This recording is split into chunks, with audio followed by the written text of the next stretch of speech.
Good evening to all students, myself Rakesh Soni. So आज हम बात करने वाले हैं हीट L3 की। इसमें हम बात करेंगे मोड ऑफ हीट ट्रांसफर्स। इससे पहले वाले लेक्चर में, प्रीवियस लेक्चर में हमने बात की थी थर्मल एक्सपांशन, जिसमें हमने देखा था किस तरह से आपका थर्मल एक्सपांशन होगा, लीनियर होगा, एरियल होगा या क्यूबिकल होगा। ठीक है, उसी के कॉन्सेप्ट को आगे बढ़ाते हुए हम बात करने वाले हैं मोड्स ऑफ हीट ट्रांसफर। अब देखिए, अगर मोड्स ऑफ हीट ट्रांसफर की बात करें तो ये 3 टाइप का होगा: conduction, convection and radiation. Conduction, convection and radiation. देखिए, okay, conduction, convection and radiation. देखिए यहां पर क्या बात कर रहे हैं अपन। First of all conductions. Conductions क्या होगा? The process of transmission of heat energy in which heat is transferred from one particle of the medium to other. अरे बात समझ में? यानी कि actually movement of the particle, but each particle of the medium stay at its own position. यानी कि अगर मैं बात करूं, जैसे मान लीजिए रोड है, इसका वन एंड मैंने हीट करना चाहा, तो धीरे धीरे क्या होगा, जो यहाँ पर अपने इलेक्ट्रॉन्स है उनके बीच में क्या होगा, वाइब्रेशनल थर्मल एनर्जी इंक्रीज होगी। क्लियर है? और वो इलेक्ट्रॉन हीट के वजह से आगे जाने लगेंगे और धीरे धीरे पूरी रोड एक साथ गर्म हो जाएगी। अरे बात समझ में? क्लियर? ओके, तो अब यहाँ पर देखते अपन किस तरह से होगा। Good conductor. गुड कंडक्टर क्या होगा बेटा? The substance through which heat energy can easily flow by the conduction. जहां पर आपकी हीट एनर्जी इजीली फ्लो हो सके उसको अपन क्या बोलेंगे? Good conductors are called good conductors. ठीक है, generally metals are the good conductor of heat. Amongst the metal silver is the best conductor. अभी अपन बात करेंगे जैसे थर्मल कंडक्टिविटी के अकॉर्डिंग कि सिल्वर की थर्मल कंडक्टिविटी कितनी होती है, क्योंकि अपन इसको बेस्ट कंडक्टर बता रहे हैं। ठीक है, silver is the best conductor. Next in order copper, aluminium and gold. फिर बात करते हैं एल्यूमिनियम और लास्ट में गोल्ड की। क्लियर है? Okay. Amongst the non metal graphite is a good conductor. Graphite कहाँ यूज होता है आपका? जो पेंसिल्स होती है आपकी, उसकी जो नोक होती है उसमें आपका ग्रेफाइट होता है, तो ग्रेफाइट भी आपका, जबकि ग्रेफाइट क्या है, नॉन मेटल है, but is the good conductor. Metals are the conductor of heat because high conductivity of metal can be attributed to the presence of the large number of free electron. अरे बात समझ में? यहां पर अपन ने बताया metals आपकी गुड कंडक्टर होते हैं क्योंकि यहाँ पर जो फ्री इलेक्ट्रॉन है इनकी कंडक्टिविटी, ठीक है, वो लार्ज नंबर में यहाँ पर प्रेजेंट होती है। These electron drift away from the source. हमने बात बता रखी है, कंडक्टर के अंदर अगर इलेक्ट्रॉन का फ्लो होगा, यानी कि अगर अपन बात करें कंडक्टर के अंदर करंट का फ्लो होगा, तो कौन सी वेलोसिटी की वजह से होता है? Drift velocity. वो अपन करंट इलेक्ट्रिसिटी में बात भी कर चुके हैं। ठीक है, metal is heated and the doing so carry the heat energy rapidly through the metal. Clear? अब बात करते हैं अपन बेड कंडक्टर। बेड कंडक्टर क्या होंगे? The substance which do not flow या do not allow the heat energy to flow them easily. यानी कि इजीली अपन उसमें हीट का ट्रांसफर नहीं कर पा रहे। जैसे ग्लास हुआ, ठीक है, वुड हुआ, आपका क्ले हुआ, एस्बेस्टस जो कि रोड होती है, रबर हुआ, प्लास्टिक हुआ, वैक्स हुआ, ETC are the poor conductor of heat. All liquids except mercury are the poor conductor. All gases without any exceptions are poor conductor. जैसे non metal, organic substance are the bad conductor. ये सब आपके bad conductor होते हैं क्योंकि इनकी thermal conductivity क्या होगी बेटा? लो होती है। अरे बात समझ में? And can be attributed to the lack of the large number of free electron because it is a because most of the heat energy can be transferred through the electron not by the vibration of the movement of the atom. clear है? Okay, उसके बाद बात कर रहे हैं अपन application क्या क्या होते हैं। कूलिंग कोयल्स होती है। हरी बात समझ में? अगर बात करें कूलिंग कोयल की, तो कूलिंग कोयल किससे मिलके बनी होगी आपकी?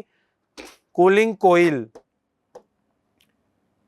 Of conditioner and the refrigerator are made up of copper and they radially conduct heat. tip of the soldering rod, ठीक है, ये भी अपने यहाँ पर काम आती है।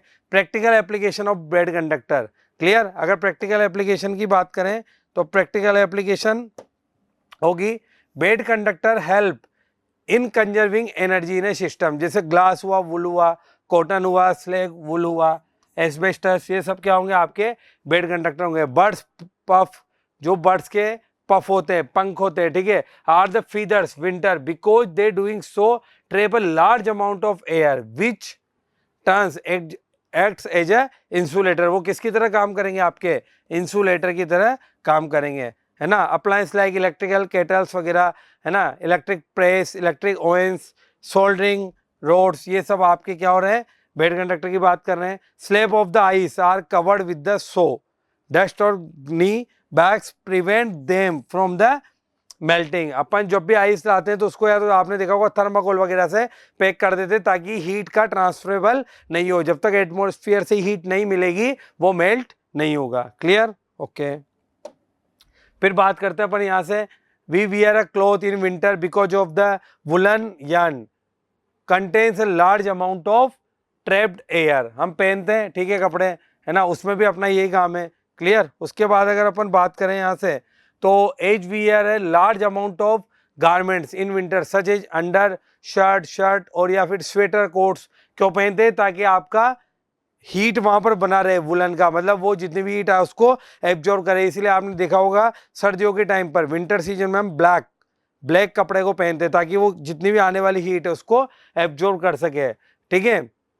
एस्किमोस मैक इग्लू हट आउट ऑफ द स्नो, यानी कि आपने देखा होगा जितने भी पहाड़ी इलाके होते हैं वहां पर क्या होता है, इग्लू के घर बनाए जाते हैं ताकि वो क्या होते हैं, विंटर टाइम पर वहां से हीट को एब्जॉर्ब करेंगे और गर्म रहेंगे। Clear, okay. उसके बाद बात करें, animals in the cold countries are generally covered with thick fur जैसे वो वुल भेड़ वगैरह होती है। Clear.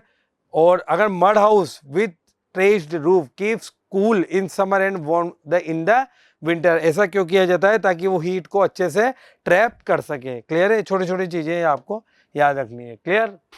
Double walls are use in the construction of cold storage, ठीक है, डबल वॉल बनाई जाती है ताकि हीट का इजीली ट्रांसफर नहीं हो। Ice box are double walled box, ice box जो होता है वो आपका डबल वॉल बॉक्स होता है। An iron chair feels very cold as compare to wooden chair in winter.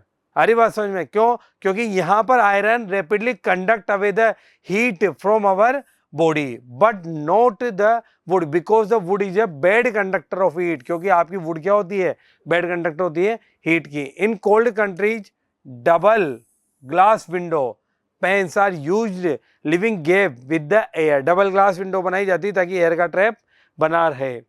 Steam pipes are covered with asbestos और ग्लास वूल, स्टीम पाइप जो होते हैं ताकि वो सराउंडिंग से कोई भी टेम्परेचर को गेन नहीं करेंगे और उनका जो टेम्परेचर है वो कांस्टेंट बना रहे हैं। A newly made up quite quilt is warmer than old one, अरे बात समझ, because A large amount of air trapped into the air, यानी कि सब में अपन वही बात कर रहे हैं, कहीं ना कहीं हमें हीट को क्या रखना है, कांस्टेंट रखना है। उसके बाद बात करते हैं अपन लॉ ऑफ कंडक्शन। अब देखिए किस तरह से अपन, ये मान लीजिए कोई कंडक्टर है, ठीक है, कंडक्टर। अब यहाँ पर अगर बात करें, इसकी लेंथ है बेटा एल, ये अपन ने यहाँ तक इसकी लेंथ एल ले रखी है, इसका पॉइंट ले लिया x इक्वल टू 0 से x इक्वल टू एल तक, यानी कि इसकी फर्स्ट एंड लास्ट लिमिट ले ली। यहाँ पर टेम्परेचर है हायर टेम्परेचर और यहाँ पर टेम्परेचर है कोल्ड टेम्परेचर। अरे बात समझ में, यहाँ पर हायर क्यों होगा, क्योंकि सबसे पहले अपन इस वाले पॉइंट को गर्म करना स्टार्ट करेंगे, धीरे धीरे इलेक्ट्रॉन इधर जाएंगे थर्मल वाइब्रेशनल एनर्जी की वजह से। आफ्टर सम टाइम पूरी रोड आपकी गर्म हो जाएगी। अब देखिए सबसे पहले अगर बात करें तो यहां से अपन फॉर्मूला देखते हैं, Q इक्वल टू के A delta T upon L, यानी कि के कौन है आपके यहाँ पर, थर्मल कंडक्टिविटी है। क्लियर। और यहाँ पर डेल्टा टी क्या है, टेम्परेचर में डिफरेंस, और ए उसका रोड का एरिया, और पर यूनिट कितनी लेंथ ले रखी है। यानी कि सबसे पहले अगर मैं के की बात करूं तो के इज द थर्मल कंडक्टिविटी, के क्या होगी बेटा, thermal conductivity. It depends on nature of material, ये किस पे डिपेंड करेगी, nature of the material of the body पे। अरे बात समझ में। और ये क्या करेगी, to it is the ability to just conduct the heat of the material of the body, यानी कि ये एक किसी भी बॉडी की एक प्रॉपर्टी है जो हीट को अलाउ करेगी, यानी कि कंडक्ट करने के लिए अलाउ करेगी। अरे बात समझ में। अगर यहां से बात करें तो Q बाई टी, यानी कि heat flow per unit time, K A minus delta T by L, minus sign shows that heat is transfer from higher body to lower body, यानी कि higher end to lower end. और delta theta upon L, ये आपका क्या हो गया, temperature gradient. आप इसको चाहें तो डेल्टा टी बाय एल भी लिख सकते हैं। आ रही बात समझ में? अब यहाँ से अपन ने देखा K is the coefficient of thermal conductivity, जो अपन वहां बात कर चुके हैं। Simply thermal conductivity measure the ability of substance of to conduct the heat. तो यहाँ से ऐसा यूनिट देखे तो अपनी क्या हो जाएगी बेटा, अगर यहाँ से निकालनी है अपन को तो ये तो क्या होगी Q बाई टी। अगर इसकी ऐसा यूनिट देखें तो वोट जूल पर सेकंड, तो क्या हो गया वोट। के की तो अपन बात कर ही रहे हैं, मीटर स्क्वायर, और डेल्टा टी को अपन क्या लिख देते हैं के बाई, और इसको एम लिख दिया, तो एम से एम गया तो के की यूनिट क्या होगी वोट पर मीटर केल्विन। या तो केल्विन लिख सकते हो और या फिर क्या लिख सकते हो आप डिग्री सेल्सियस भी लिख सकते हो, क्योंकि यहाँ पर टेम्परेचर में डिफरेंस आ रहा है। अरे बात समझ में? क्लियर? ओके, आगे बात करते हैं अपन इसका थर्मल रेजिस्टेंस। अब देखिए अगर अपन बात कर रहे हैं Q by T K A T H minus T C divide by L, अगर V equal to I R की बात करें, V equal to I R, तो इसको अपन अगर करंट बोले, ठीक है, अगर ओम्स लॉ की बात करें तो यहां से ये कौन हो गया पूरा, इसको नीचे ले लो तो T H minus T C L upon K. हरी बात समझ में? तो ये कौन हो गया अगर हीट के फॉर्म में देखें तो V और ये R, यानी कि V equal to I R से कंपेयर करें तो R H हो गया बेटा आपका L upon K. This is the heat resistance. हरी बात समझ में? ये क्या होगा आपका हीट रेजिस्टेंस होगा, जिसको अपन ने क्या लिया है यहाँ से H को क्या ले लेंगे अपन delta theta by R, Q by T को मैं H लिख सकता हूँ, theta 1 minus theta 2, this is the temperature difference. तो यहाँ से जो है ये क्या आ गया बेटा आपका L अपॉन के। अरे बात समझ में? ये अपन ने यहाँ पर लिखा और यही आपका क्या होगा हीट रेजिस्टेंस। और यहाँ से इसकी यूनिट कैलकुलेट करेंगे तो थर्मल कंडक्टिविटी की फॉर्म में आ जाएगी केल्विन बाय वोट। सॉरी, के तो अपना थर्मल कंडक्टिविटी है ही सही, तो उसके फॉर्म में अपन यहाँ से इसको ले सकते हैं। आई वी बाई आर, ये अपन ने इसको कंपेयर किया, the quantity are present the thermal resistance, या फिर अपन क्या बोल सकते हैं उसको हीट रेजिस्टेंस भी बोल सकते हैं। क्लियर? ओके, उसके बाद देखिए स्लेब जो है अपनी, अपन ने इससे पहले भी पढ़ी थी by metallic strip.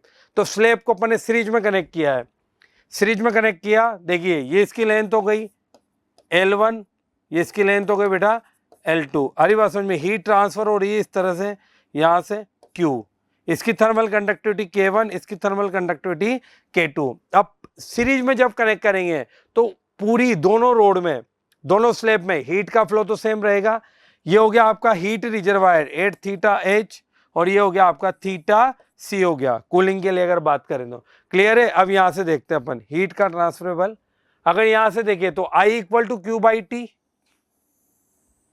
I equal to क्या हो गया बेटा Q बाई टी हो गया। अब यहां से अगर बात करें तो हम देख पा रहे हैं थीटा H माइनस थीटा, यानी कि यहां से अगर अपन देखें तो ये जो बीच वाला है इसका कॉमन टेम्परेचर में कितना ले सकता हूं थीटा। हरी बात समझ में? अब यहां से अगर अपन लिखें I तो मैं लिख सकता हूं theta H minus theta. Clear है? और यहां से अभी अपन ने बताया, sorry, theta H minus theta, और उसका रेजिस्टेंस ले सकते हैं अपन R। तो ये हो गया बेटा इसका R1। AGT इज I तो सेम फ्लो सेम रहेगा क्योंकि दोनों सीरीज किस में कनेक्टेड है आपकी सीरीज में।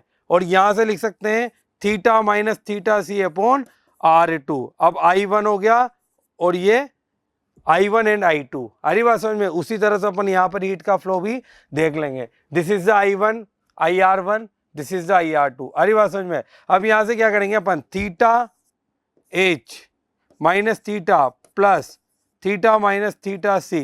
हरी बात समझ में? क्लियर? और यहाँ से लिख देंगे अपन R1 प्लस R2 I, तो थीटा से थीटा तो गया, तो क्या बचा बेटा theta H minus theta C I R1 plus R2। ये फॉर्मूला भी बन गया अपने पास। क्लियर है? वो अपन यहाँ से निकाल लिया। तो हमें तो चाहिए क्या कंडक्शन करंट चाहिए I, तो यहाँ से I निकाल लेंगे। I कितना हो जाएगा अपने पास theta H minus theta C divided by R1 plus R2। ये वही ओम्स लॉ में जो अपन एनालॉग निकालते हैं वही एनालॉग है। हरी बात समझ में? ओम्स लॉ में जो अपन बात करते हैं V equal to I R, वैसे ही बात कर रहे हैं। वहां पर करंट का फ्लो होता है, यहाँ करंट के फॉर्म में Q बाई टी को अपन क्या लिख रहे हैं rate of flowing, rate of flowing heat H Q/T को, या फिर अपन लिख रहे हैं rate of flowing of energy, तो जूल पर सेकंड ही क्या हो जाएगी आपकी पावर हो जाएगी। हरी बात समझ में, या अपन उसको हीट भी बोल सकते हैं। Clear. These two slabs are connected equivalent to single, ये फॉर्मूला अपन ने निकाल ही दिया। क्लियर। ऐसे बहुत सारे कनेक्टेड हो तो अपन उसको किस फॉर्म में लिख सकते हैं, जिस तरह से वहां पर वायर को कनेक्ट करते थे R1 + R2 + R3 up to Son Rn, ऐसे R1 + R2 + R3 up to Son Rn यहाँ भी अपन इसको जा सकते हैं। यानी कि सेम वही काम है, बस वहां वायर होता है, यहाँ पूरा कंडक्टर है, यानी कि अपन स्लेब की बात कर रहे हैं। उसके बाद बात करते हैं अपन स्लेब इन पैरेलल। अब पैरेलल में बात कर रहे हैं बेटा, तो देखिए यहाँ पर लेंथ सेम है, ये अपन ने लेंथ सेम ले ली। हरी बात समझ में। Q1 अलग अलग हीट है। क्लियर। इसकी थर्मल कंडक्टिविटी K1 और रेस्पेक्ट में एरिया A1, इसकी थर्मल कंडक्टिविटी A2 रेस्पेक्ट में एरिया अपन ने A2 ले लिया। हरी बात समझ में। ये हो गया आपका थीटा H और ये हो गया आपका थीटा C हो गया। सेम वही बात कर लेते हैं अपन यहाँ से। क्लियर। ओके। देखिए R1 को अपन क्या लिख सकते हैं, L/K, और R2 क्या हो गया आपका, यानी कि R = L/K। Clear. Okay. I1 को क्या लिखूंगा मैं, theta H - theta C upon R1। I2 को H वैल्यू क्या लिख देंगे, theta H - theta C upon R2। अब R1 और R2 की वैल्यू यहाँ पर पुट करेंगे, यानी कि करंट का, यहाँ पर करंट का डिवीजन होगा, तो यहाँ से अपन लिख सकते हैं I = I1 + I2। क्लियर है। यानी कि अपन लिख सकते हैं थीटा H - थीटा C तो कॉमन ले लो, 1/R1 + 1/R2। हरी बात समझ में। क्लियर। अब इसको वैसे कंपेयर करेंगे, I = इक्विवेलेंट से theta H - theta C upon R equivalent, तो I theta H - theta C upon R, यानी किसके फॉर्मूले से कंपेयर किया, डेल्टा थीटा बाई R। तो ये तो गया, तो अपने पास R इक्विवेलेंट कितना आया बेटा, 1/R1 + 1/R2 प्लस ये आपका 1/R इक्विवेलेंट आ गया, जो वहां पर अपन वायर के लिए बात करते हैं, जब दो वायर पैरेलल में कनेक्टेड हो तो उसका इक्विवेलेंट कितना होता है, 1/R1 + 1/R2 up to Son 1/Rn। तो यहाँ पर भी अपन उसको इस तरह से लिख सकते हैं। हरी बात समझ में। यानी कि अपन ने इसको कंडक्शंस के फॉर्म में भी देख लिया और अपन ने इसको करंट के फॉर्म में भी देख लिया है। क्लियर। अब बात करते हैं अपन कन्वेक्शन। ये तो था अपना कंडक्शंस। ठीक है। कन्वेक्शन होता क्या है, convection is a process of transfer of actual movement of the medium particle. यानी कि यहां पर अगर डेंसिटी में डिफरेंस है तो फिर कन्वेक्शन होगा। जैसे मान लीजिए एक फ्लोर पे आग लगी, तो आग कहां जाएगी, दूसरे फ्लोर पर, या इस रूम में मैंने अगरबत्ती जलाई तो उसका धुआं कहां जाएगा, ऊपर वाले फ्लोर तक जाएगा। यानी कि एक मीडियम तो आपका वही रहेगा, लेकिन अगर अपन बात करें तो यहाँ पर डेंसिटी में डिफरेंस आ रहा है। क्लियर है। इसलिए अपन क्या करें, actual movement of the medium particle, जैसे liquid and gases are the bad conductor of heat. Liquid and gases आपकी बेड कंडक्टर होगी, they are heated mainly by the process of convection, इसीलिए इसको कन्वेक्शन से हीट किया जाता है। और वहां पर अगर अपन देखें कंडक्शन, तो वो होता है आपका सॉलिड में, और वहां पर अपन मरकरी को भी काउंट कर सकते हैं। हरी बात समझ में। उसके कुछ रीजंस हैं। ओके। अब इसके अपन कॉन्सिक्वेंस देखते हैं, land bridge and sea bridge. देखो land bridge and sea bridge क्या होता है, अपने यहाँ पर कोस्टल रीजन में एयर चलती है, अगर आपकी एयर फ्लो हो रही है लैंड टू सी, यानी कि अगर हमने वहां कोई फ्लैग लगाया तो उसकी डायरेक्शन क्या होगी, उस साइड हो जाएगी, तो उसको अपन बोलेंगे लैंड ब्रिज। और इसके अपोजिट अगर आपकी एयर फ्लो हो रही है सी टू लैंड, तो वो क्या हो जाएगा, आपका लैंड ब्रिज हो जाएगा। क्लियर है। यानी कि जो वहां पर फ्लैग लगाया हुआ है उसकी डायरेक्शन आपकी अपोजिट हो जाएगी। ये देखिए, it is possible to boil water in a thin paper container but not a cardboard container. ये इसके कुछ रीजंस हैं, जैसे लैंड एंड सी ब्रिज बताया वैसे। ठीक है। रेडिएशन, अब देखते हैं रेडिएशन क्या होता है, the process of transfer of heat from one place to another without heating the intervening medium, यानी कि कोई भी मीडियम चेंज नहीं होगा। हरी बात समझ में, without heating the intervening medium there is no change in medium. The term radiation here another word electromagnetic wave, जो हम लाइट में बहुत अच्छे से बात कर चुके हैं। These waves are formed due to the superposition of electric and magnetic field perpendicular to each other। उसी को तो EMW बोलेंगे।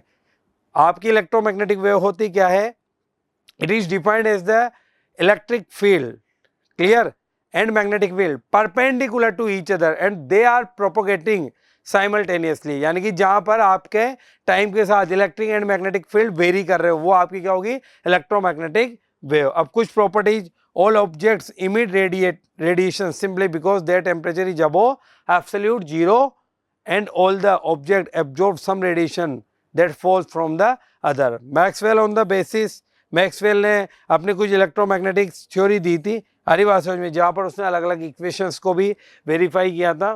Clear, okay. उसके बाद बात करते हैं, more radiations are emitted at high temperature of the body, lesser at the lower temperature. तो किस तरह से क्या इमिट करती है वो अपन बात करेंगे. The wavelength corresponding maximum emission of the radiation shift longer wavelength to shorter wavelength as the temperature increase. Clear, okay. Thermal radiations होती है आपकी जो speed of light 3 × 10⁸ metre per second में काम आएगी. क्लियर. अब यहाँ से अपन कुछ देखते हैं इसकी प्रीवोस्ट थ्योरी, यानी कि ब्लैक बॉडी के लिए अपन किस तरह से बात करते हैं. देखिए प्रीवोस्ट थ्योरी में अपन देखते हैं सबसे पहले, ये देखिए यहाँ से हीट एंटर की, इससे टकराई, इससे टकराए बाद ऐसे गई, इस तरह से गई, यहाँ से ऐसे आ गई. अरे बात समझ में. इसका मतलब है आपकी ब्लैक बॉडी की अगर बात करें, perfectly black body and black body radiation जिसको फेर भी बोलते हैं, आने वाली ऑल हीट को एब्जॉर्ब करेगा, यानी कि गुड एब्जॉर्बर. अरे बात समझ में. इसीलिए यही कारण है कि हम विंटर्स में ब्लैक क्लॉथ को यूज करते हैं, ब्लैक ड्रेसेस को यूज करते हैं ताकि हमारे अंदर हीट का ट्रैप बना रहे. Clear, okay. इसका भी कुछ रिलेशंस भी है वो बात कर रहे हैं अपन. देखिए यहां से एक रिलेशन है Q = QR + QT + QA. देखिए QA तो क्या होगा, इसको लिखेंगे एब्जॉर्प्टिव पावर और एब्जॉर्प्टिव कांस्टेंट. अरे बात समझ में. यानी कि अपन यहां से लिखेंगे, अगर इसको लिखते हैं अपन तो इसको लिख सकते हैं QA/QA. ये है इसका मतलब. हरी बात समझ में. QA तो क्या हो गया आपका एब्जॉर्प्टिव, है ना, पावर और एब्जॉर्प्टिव कांस्टेंट एक ही बात कर रहे हैं, QA/Q. क्लियर है. अगर मैं यहाँ से देखूँ, जैसे मैं क्या कर रहा हूँ, यहाँ से QR/Q + QT/Q + QA/Q = 1, Q से डिवाइड कर दिया तो R + T + A = 1. ये रिलेशन आ गया बेटा अपने पास. अब ये वाला जो रिलेशन आया अपने पास, देखिए इसमें अपन A को तो ये मैं बोल ही चुका हूँ. T क्या होगा आपका ट्रांसमिटिव पावर और R क्या होगा आपका रिफ्लेक्टिव पावर. अब उसकी बात कर रहे हैं अपन यहाँ से, जैसे अपन ये रिलेशन यहाँ पर इस तरह से निकाल लिया है. क्लियर है. यह आपकी सरफेस है, यहाँ पर रे आई इस तरह से इंसिडेंट रे, कुछ रे तो रिफ्लेक्ट हो गए और कुछ रे आपकी एब्जॉर्ब भी हुई है और कुछ रे आपकी ट्रांसमिट भी हुई है. तो उसी के बीच में अपन ने यहाँ पर रिलेशन निकाला हुआ है और this is a very important relation. मान लीजिए आपको एब्जॉर्प्टिव पावर और ट्रांसमिटिव पावर दे रखी है और आपसे पूछा है what is the reflective power, तो R + T+ है, सिंपल फॉर्म में याद रख के जाइए. 2 दे रखा है, इधर 1 रिलेशन है, इसे माइनस कर देंगे. हरी बात समझ में. तो इस तरह से अपन यहाँ पर बात कर लेंगे. अब देखिए अगर R 0 है, T 0 है और A 1 है तो वो क्या होगी, परफेक्टली ब्लैक बॉडी होगी, यानी कि पूरी पावर रखेगी, वो पूरी कैपेसिटी रखेगी ऑल टाइप्स ऑफ हीट को एब्जॉर्ब करने की. R 0 है, T 1 है और A 0 है तो परफेक्टली ट्रांसमीटर होगी. और R 1 है और आपकी T 0 है और A 0 है तो this is a perfectly reflector होगी, यानी कि आने वाली सभी रे को क्या कर देगी, वो रिफ्लेक्ट कर देगी. Clear, okay. अब एब्जॉर्प्टिव पावर अभी बताया था अपने, यहाँ पर अगर एब्जॉर्प्टिव पावर की बात करें तो QA/Q, यानी कि बेटा QA का मतलब क्या है, एनर्जी एब्जॉर्ब, और Q का मतलब क्या है, energy incident. As well as emissive power. Emissive power की अगर अपन बात करें तो कुछ याद रखना पड़ेगा अपन को उनके लिए. एनर्जी रेडिएटेड पर unit time per unit area, यानी कि Q / ΔA/ΔT. अगर यूनिट निकाले तो वोट पर मीटर स्क्वायर केल्विन, ये याद रखना अपन को. ठीक है. और A ब्लैक बॉडी के लिए 1 होगा इसे ही. Clear, okay. तो यहाँ से फॉर्मूला हो गया और ये मैंने यूनिट भी बता दी. ठीक है. वोट को अपन जूल पर वो भी लिख सकते हैं. क्लियर, सॉरी जूल पर QA. तो अपन यहाँ से सही है, अपन इसको जूल के फॉर्म में भी बता सकते हैं। अरे बात समझ में, क्यू को अपन क्या ले लेंगे, जूल पर मीटर स्क्वायर, क्योंकि यहाँ पर टी क्या है आपका, टाइम है, तो ये अपन इसको ये हटाएंगे। हरी बात समझ में, यहाँ से अपन लिख देंगे जूल पर मीटर स्क्वायर इंटू सेकंड, क्योंकि यहाँ पर जो टाइम है पर यूनिट टाइम, क्लियर है, वो अपन टेम्परेचर समझ गए थे, यहाँ पर क्या है आपका पर यूनिट टाइम, इट इज है। ठीक, आगे चलते हैं। स्पेक्ट्रल पावर, स्पेक्ट्रल पावर की अगर बात करें, emissive power per unit wavelength range at wavelength lambda is known as spectral power. तो यहां से इसका फॉर्मूला होगा E integration 0 to infinity E lambda D lambda, जो भी लैम्डा के फॉर्म में फंक्शन दे रखा हो उसको इंटीग्रेट करो अपर लिमिट लोअर लिमिट के साथ और अपन निकाल सकते हैं। इमिसिविटी, देखो इमिसिविटी क्या होती है, emissive power of the body at a temperature E T और emissive power of the black body at the same temperature. तो यहाँ से अपन इमिसिविटी स्मॉल ई को क्या लिख सकते हैं, ई अपॉन ई बी भी लिख सकते हैं, ध्यान रखना। ठीक है, इसकी यूनिट तो होगी नहीं क्योंकि ऊपर भी इमिसिव पावर नीचे भी आपकी emissive power. Kirchhoff law, the ratio of emissive power to the absorptive power for a radiation given as the wavelength is same for all the substance at the same temperature is equal to the emissive power। आ रही बात समझ में, यानी कि E upon A और वही क्या बन गया आपकी EB अपॉन A। आ रही बात समझ में, E और ये किसके लिए बात कर रहे अपन, ब्लैक बॉडी के लिए। किसके लिए बात होगी बेटा, ब्लैक बॉडी के लिए। तो यहां से छोटे छोटे कॉन्स्टेंट है जिनको आपको याद रखना है, क्लियर। अब देखिए application of Kirchhoff law, if a body emit strongly by the radiation particular wavelength, ठीक है, it must be absorb the same radiation strongly.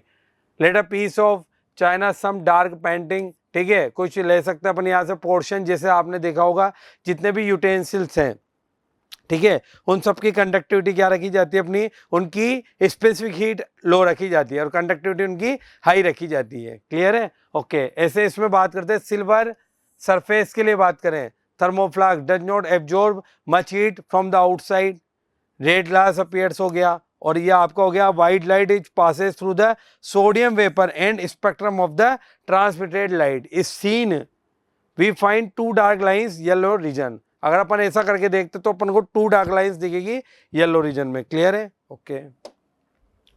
उसके बाद बात करते हैं अपन स्टीफन बोल्ट्जमान लॉ। देखिए यहां पर एक फॉर्मूला होगा U equal to sigma A T 4, जहां पर आपका सिग्मा ही क्या है, स्टीफन कांस्टेंट 5.67 इंटू 10 की पावर -8 वोट पर मीटर स्क्वायर केल्विन 4। आ रही बात समझ में, यानी कि यहां से लिख सकते हैं U equal to sigma A T 4, तो यहां से सिग्मा की वैल्यू निकालेंगे तो U अपॉन ए टी 4 ऊपर वोट मीटर स्क्वायर केल्विन 4। आ रही बात समझ में, क्लियर, ओके। अगर यहाँ से थर्मल रेडिएशंस का अपन नेचर देखें तो देखिए जैसे जैसे टेम्परेचर बढ़ाएंगे, इमिसिव पावर और इसके बीच में ग्राफ है वेवलेंथ के बीच में इस तरह से, तो यहाँ पर देखो लैम्डा 1 लैम्डा 2 लैम्डा 3 इस तरह से अपना ग्राफ वेरी करता जाएगा। जैसे जैसे अपन टेम्परेचर बढ़ाएंगे स्लोप भी आपका बढ़ता चला जाएगा। नेचर ऑफ थर्मल रेडिएशंस ये अपन ने बात करी ली, छोटी छोटी चीजें हैं, क्लियर। अब देखिए यहाँ से अगर अपन देखें तो यहाँ पर मेन चीज है आपका वेन डिस्प्लेसमेंट लो। देखिए अगर वेन डिस्प्लेसमेंट लो की देखें उस ग्राफ के लिए तो lambda M directly proportional to 1 upon T, यानी कि अपन लिख सकते हैं lambda M T equal to constant, constant कौन है यहाँ पे बी होगा 0.282 सेंटीमीटर केल्विन, यही बेटा कौन है आपका वेन कांस्टेंट है 0.282 centimetre kelvin, this is the when constant. इसी को अपन क्या बोलते हैं, वेन डिस्प्लेसमेंट लो। इसी के लिए अपन ने यहाँ पर ये कर्व भी बताया है, lambda M directly proportional to 1 upon T. अरे बात समझ में, जितना अपन टेम्परेचर को बढ़ाएंगे उतनी ही आपकी वेवलेंथ भी कम होती चली जाएगी, क्लियर, ओके। अब देखिए अगर यहां से बात करें अपन तो कुछ बात करते हैं अपन, डिफरेंस देखते हैं, डिफरेंस बिटवीन शॉर्ट में कंडक्शन, कन्वेक्शन एंड रेडिएशन। अगर कंडक्शन, कन्वेक्शन, रेडिएशन में डिफरेंस देखें तो देखिए यहां पर अपन बात कर लेते हैं। Conduction,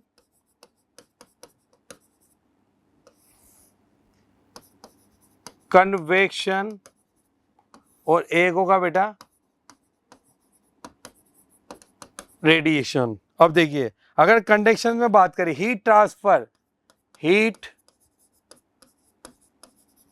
transfer due to temperature difference. अगर यहां पर बात करें तो इसमें हीट ट्रांसफर किसके वजह से होगा? टेम्परेचर डिफरेंस की वजह से। मानो आपके आईजीएसओ में ऑब्जेक्टिव क्वेश्चन आ जाए कि कन्वेक्शन में हीट ट्रांसफर किसके वजह से होता है, तो टेम्परेचर डिफरेंस की वजह से। और अगर यहां पर बात करें तो यहां पर heat transfer due to density difference किसकी वजह से होगा बेटा? Density difference. क्लियर?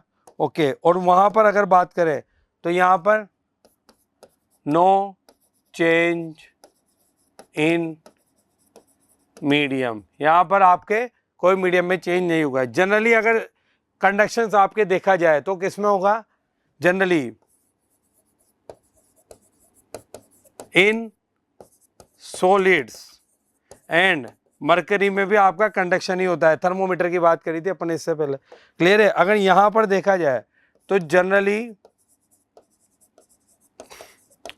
इन फ्लूइड्स मतलब लिक्विड प्लस गैस, और यहां पर तो आपका EMW मतलब 3 × 10⁸ मीटर पर सेकंड। ये तो आपका इलेक्ट्रोमैग्नेटिक वेव में होता ही है। अगर इसको देखें तो this is a slow process, ये भी स्लो प्रोसेज है, और ये है बेटा आपका fast process. Radiation both quickest transmission of energy, यानी कि फास्ट प्रोसेज, और लाइट की तरह। क्लियर है? अगर यहां पर देखें तो ये आपका इर्रेगुलर पाथ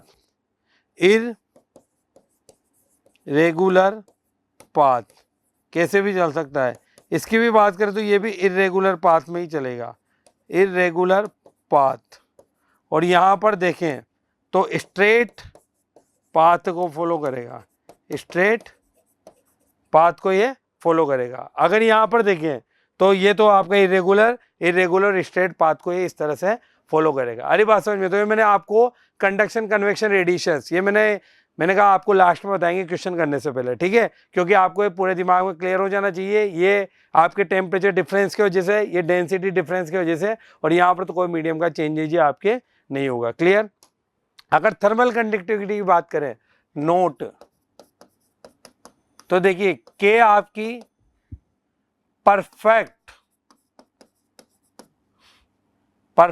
है ना, आइडियल, परफेक्ट मटेरियल के लिए कितनी होगी आपकी? के इक्वल टू इंफिनिटी होगी। आ रही बात समझ में? Thermal conductivity. और अगर बात करें के आइडियल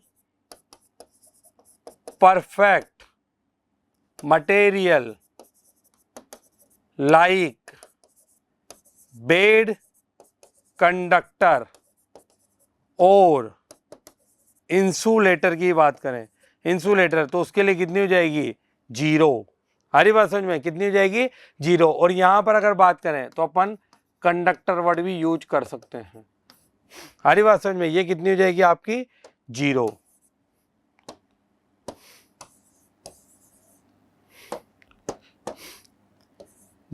क्लियर?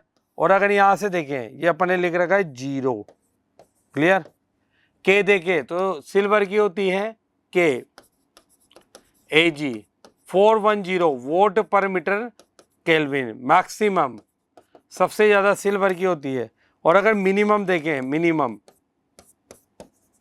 तो फ्रेओन नाम सुना आपने? F12 फ्रेओन गैस होती है, आप केमिस्ट्री में पढ़ते हो। उसकी लमसम 0.008 वोट पर मीटर केल्विन, लमसम इसके आसपास होती है, एक रेंज जो मैंने बताई है। और सबसे ज्यादा आपकी किसकी होगी? थर्मल कंडक्टिविटी सिल्वर की होगी। यानी कि अगर इसकी रेंज की बात करें तो KAG greater than KCU greater than aluminium greater than के ओरम। इस तरह से भी आप थर्मल कंडक्टिविटी को बता सकते हैं, क्योंकि थर्मल कंडक्टिविटी पे कई बार क्वेश्चन आ जाता है, इसलिए मैंने आपको ये अलग से बताया। क्लियर है? यानी कि सबसे ज्यादा किसकी होगी? अर्जेंटम यानी कि सिल्वर की होगी। ठीक है, इसको अपन लिख सकते हैं सिल्वर। क्लियर? ये क्या हो जाएगा आपका? सिल्वर। ठीक है, चलो आगे बात करते हैं। अब क्वेश्चंस की तरफ मूव कर लेते हैं। ये मैंने आपको शॉर्ट भी बता दिया। देखिए, हीट फ्लक्स यानी कि यहाँ पर दिया हुआ है, क्वेश्चन पढ़ते जाओ और लिखते जाओ ताकि दोबारा नहीं पढ़ना पड़ेगा। Heat flux 4000 joule per second, joule per second दिया हुआ है अपन को। ठीक है, यानी कि Q बाई टी डायरेक्ट लिखते हैं, उसकी वैल्यू कितनी दे रखी है? 4000 जूल पर सेकंड दे रखी है बेटा। अरे बात समझ में? और लेंथ कितनी दे रखी है अपन को? 10 सेंटीमीटर। हरी बात समझ में? And area of the cross section A 100 centimetre square. The thermal conductivity vote पर मीटर केल्विन, के की वैल्यू दे रखी है 400 वोट पर मीटर केल्विन दे रखी है। The two ends of this road must kept at the temperature difference, यानी कि डेल्टा टी की वैल्यू पूछी है। तो ये तो बहुत इजी क्वेश्चन है। देखिए, यहां से अपन इसको चेंज कर सकते हैं, 100 इंटू 10 की पावर माइनस 4 मीटर स्क्वायर। और अगर यहाँ से बात करें तो ये कितना हो गया? 10 मल्टीप्लाई 10 की पावर माइनस 1 मीटर। तो यहाँ से अपन ले सकते हैं Q by T K A delta T upon L. Q by T की वैल्यू 4000, के दे रखा है अपन को 400, एरिया दे रखा है 10 की पावर माइनस 2 लिख देता हूँ डायरेक्ट, क्योंकि यहाँ से कितना हो गया बेटा? 10 की power minus 2 metre square. Clear? Delta T अपन से पूछा है और लेंथ हो गई आपकी 10 की पावर माइनस 1। यहाँ से 10 इंटू 10 की पावर माइनस 1 मतलब 1 ही हो गई वो तो। एक तरह से 10 सेंटीमीटर मतलब कितनी हो गई? 1 ही हो गई, 1। क्लियर? तो यहाँ से ये कितनी दे रखी थी अपन को? 400, 400। तो 2 से 2 गया, ये गया 10 टाइम, तो 10 की power minus 2 into delta T. हरी बात समझ में? तो यहाँ से निकाल लेंगे, डेल्टा टी निकालना है अपन को। तो 10 अपॉन नीचे जाके कितना हो गया? 10 की पावर माइनस 2 हो गया। ऊपर लेंगे तो कितना आ जाएगा? 4000 दे रखा है 100 स्क्वायर मीटर। तो ये कितना हो गया? 10 की पावर माइनस 2। 10 सेंटीमीटर दे रखा है, तो यहाँ आएगा बेटा 10 की पावर माइनस 2। हरी बात समझ में? तो यहाँ कितना हो जाएगा? 10 की पावर माइनस 1। तो यहाँ ऊपर लेके तो कितना हो गया?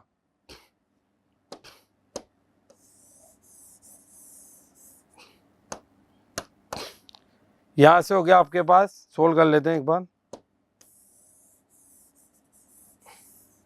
देखिए, यहां से दिया हुआ है तो 10 कितना बचा? 10 की पावर माइनस 1 बचा ऊपर इंटू डेल्टा टी। इधर लाए तो डेल्टा टी कितना हो गया? 10 की पावर माइनस 1। उधर लेके तो कितना हो गया? 100 डिग्री सेल्सियस। यानी कि कितना टेम्परेचर का डिफरेंस हुआ आपके? 100 डिग्री सेल्सियस का। ये 10 की पावर अपन इधर लाएंगे तो 10 की पावर माइनस 1, ऊपर ले जाएंगे तो 10 की पावर प्लस 1, यानी कि टेम्परेचर डिफरेंस कितना हुआ? 100 डिग्री सेल्सियस। सिंपल फॉर्मूला था। यहाँ पर अपन को 10 की पावर माइनस 2 करना है, क्योंकि सेंटीमीटर को हमने मीटर में कन्वर्ट किया है। Next, two length and radii, two rods made of same material. अरे बात समझ में? यानी कि रेशियो दे रखा है। सबसे पहले देखें तो लेंथ का रेशियो दे रखा है बेटा आपको L1 अपॉन L2। कितना दिया हुआ है? 1:2। और अगर यहाँ से बात करें तो रेडियाई का रेशियो दे रखा है R1 अपॉन R2। ये दिया हुआ है आपको 2:3। If the temperature difference between the ends of the two rod be same, then the steady state the amount of heat flow per second through them will be the ratio of, यानी कि ये भी हमसे यही पूछ रहा है। Q by T K A delta T by L. अब देखो यहाँ पर मेड ऑफ सेम मटेरियल, यानी कि थर्मल कंडक्टिविटी भी सेम है उसकी।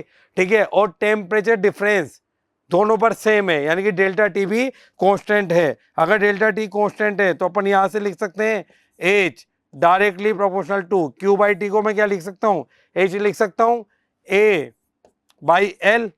यानी कि H1/H2, यहाँ से लिख सकते हैं A1/A2 मल्टीप्लाई L2/L1, इस तरह से रिलेशन बता सकते हैं।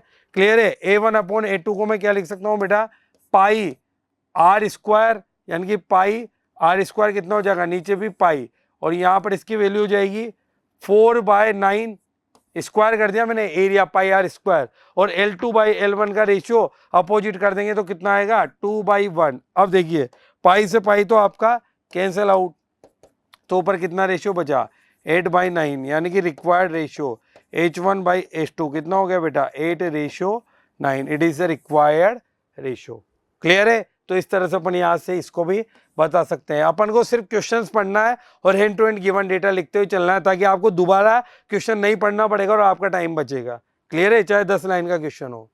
ओके, अब metallic sphere having the radius और मास दिया हुआ है, heated to a temperature of the 227 degree Celsius, Kelvin में कन्वर्ट कर लेंगे, and suspended inside a box whose walls are at a temperature 27 degree Celsius, the maximum rate at which temperature will, और यहाँ पर अपन को कुछ इमिसिविटी की value दी हुई है, स्टीफन कांस्टेंट की वैल्यू दी हुई है, और अपन को स्पेसिफिक हीट भी बता रखी है, और अगर उसको कैलोरी को जूल में कन्वर्ट करना हो तो वो भी अपन को दिया हुआ है। ओके, देखते हैं।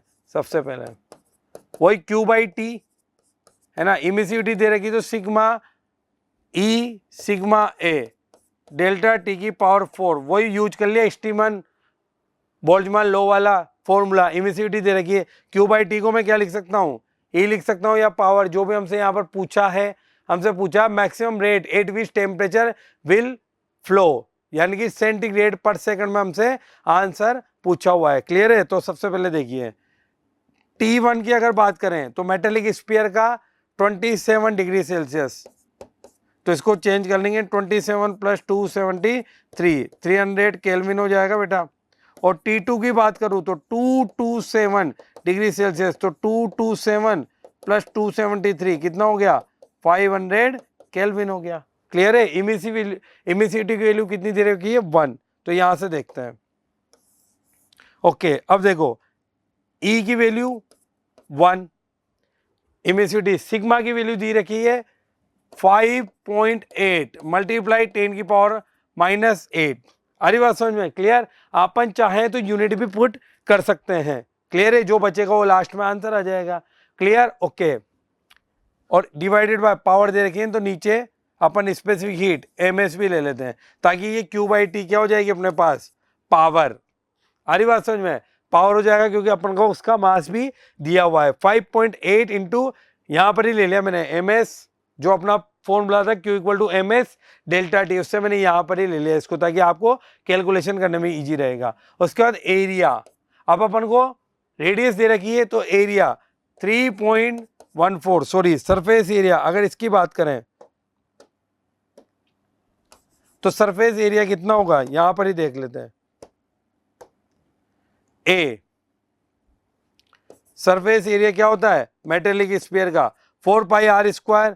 क्लियर है। तो यहां से 4π और r की वैल्यू कितनी दे रखी है बेटा 0.08 का स्क्वायर, इस तरह से अपन पुट करते हुए चलेंगे। क्लियर है। क्योंकि यहां पर मेटेलिक स्फीयर है, पूरा उसका एरिया लेना अपन को, तो 4 × 3.14 इंटू 0.08 का स्क्वायर।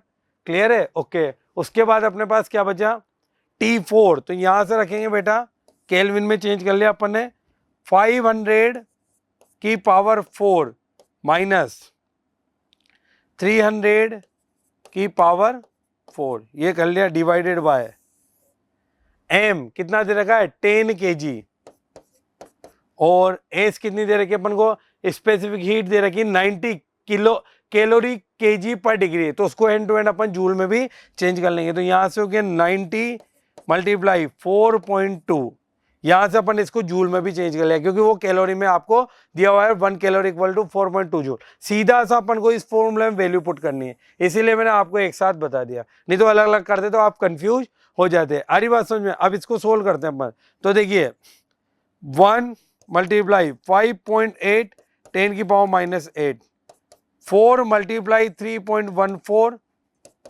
यहां से हो गया अपने पास 64 10 की पावर -2, तो 10 की पावर -4 हो गया, 8 को मैंने 64 लिख लिया एंड 10 की पावर -4, सिंपल मैथमेटिक्स से आप सोल्व भी कर सकते हो। मल्टीप्लाई ऊपर कितना हो गया बेटा 5 की पावर 4 कर लो आप, तो 625 -81 और यहां से मैंने 10 की पावर 8 बाहर ले ली और नीचे तो डिवाइड में वो आना ही है, ठीक है। डिवाइड में ये वाली चीज आपकी यहां से आ ही जाएगी, क्लियर है। स्पेस नहीं है इसलिए कर रहा हूं मैं, यहां से तो गया, क्लियर। जब अपन इस पूरे को सोल्व करेंगे तो लमसम हमारे पास आंसर जाएगा, यहां से अपन ने लिख लिया 10 × 90 × 4.2। आ रही बात समझ में। जब अपन इसको सोल्व करेंगे तो लमसम में आंसर आएगा 0.067 डिग्री सेल्सियस पर सेकंड, यानी कि option is B. Normal mathematics से उसको आप सोल्व भी कर सकते हो। अरे बात समझ में। अपन अभी इसको अब आपको आगे इसको सोल्व करना है और आंसर चेक करना है। मैंने पूरा मेथड आपको इस तरह से एक्सप्लेन कर दिया है। नेक्स्ट क्वेश्चन की तरफ मूव करते हैं। Newton law of cooling is a special case of, ये तो अभी अपन ने पढ़ा था, स्टीफन बोल्ट्जमैन लॉ। ये तो सिंपल है, अभी अपन बात करके आए। हरी बात समझ में भाई। न्यूटन लॉ ऑफ कूलिंग किसका केस है? स्टीफन बोल्ट्जमैन लॉ का। नेक्स्ट क्वेश्चन की तरफ मूव करते हैं।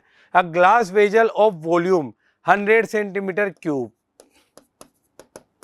100 सेंटीमीटर क्यूब दिया हुआ है, original volume V0 100 centimetre cube is filled with mercury from a temperature 25 to 75 दिया हुआ है, यानी कि टेम्परेचर में डिफरेंस दिया हुआ है। What is the volume of mercury will be overflow, overflow हो चुका है और लीनियर एक्सपांशन दिया हुआ है और आपका यहाँ पर वॉल्यूम एक्सपांशन भी मर्करी का दिया हुआ है, यहाँ पर V है। आधी बात समझ में, क्लियर। तो सब ये तो एक तरह से उसका क्वेश्चन हो गया वॉल्यूमेट्रिक एक्सपांशन का, ठीक है। वो भी एक बार अपन देख लेते हैं। उसका फॉर्मूला होता है बेटा आपके V = V0 1 + gamma delta T। अब अपन यहाँ से एक एक का देखते हैं। V1 की बात करें तो V1 का ओरिजिनल वॉल्यूम तो दिस 1, गामा कितना दे रखा फर्स्ट वाले के लिए 1.8 × 10⁻⁻6 पर डिग्री सेल्सियस में दे रखा है, तो हम टेम्परेचर भी डिग्री सेल्सियस में रख सकते हैं, क्योंकि यहाँ पर अपन को ये भी पर डिग्री सेल्सियस में दिया हुआ है, तो आराम से कट जाएगा 75 - 25। आ रही बात समझ में। तो V1 तो कितना हो गया बेटा 100 1 + 1.8 10⁻⁻6 × 50, ये तो V1 हो गया। एज वेल एज इसी फॉर्मूले से V2 100 1 + इसका कोफिशिएंट कितना दिया हुआ है 1.8 × 10⁻⁻4, अगेन टेम्परेचर 75 - 25 दिया हुआ है। फिर इसको यहां से सोल्व करेंगे तो V2 कितना हो जाएगा 100 1 + 1.8 × 10⁻⁻4 × 50, क्लियर है। ओवरफ्लो की कंडीशन है, यानी कि वॉल्यूम में कितना चेंज हुआ है। तो वॉल्यूम में चेंज हुआ है वो देखते हैं। Change in volume delta V, V1 - V2, clear है। V1 कितना हो रहा है अपने पास V2 - V1, change in volume है ना, ओवरफ्लो हो चुका है। V2 - V1, V1 की वैल्यू जो कॉमन आ रहा है ले लेते हैं। 100 कॉमन मल्टीप्लाई 50 कॉमन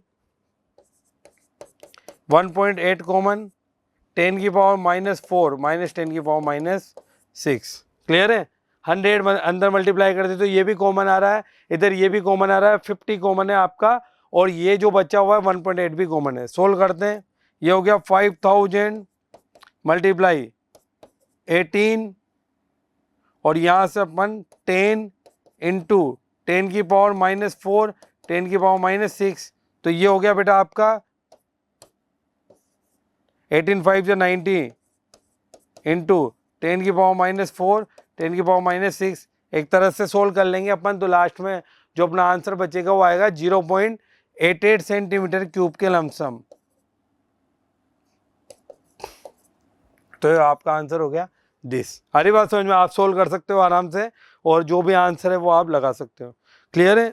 तो ये तो आपका हीट का लेक्चर जो कि अपन ने बहुत अच्छे से क्लियर किया है। आपका हीट भी फिनिश है, ओके, अब आप जल्दी जल्दी नोट्स बनाते जाइए और जो भी क्वेरी हो आप क्लास में भी क्लियर कर सकते हो अपन से, या फिर आप ऑनलाइन में भी कोई कमेंट करके पूछ सकते हो। Okay, thank you.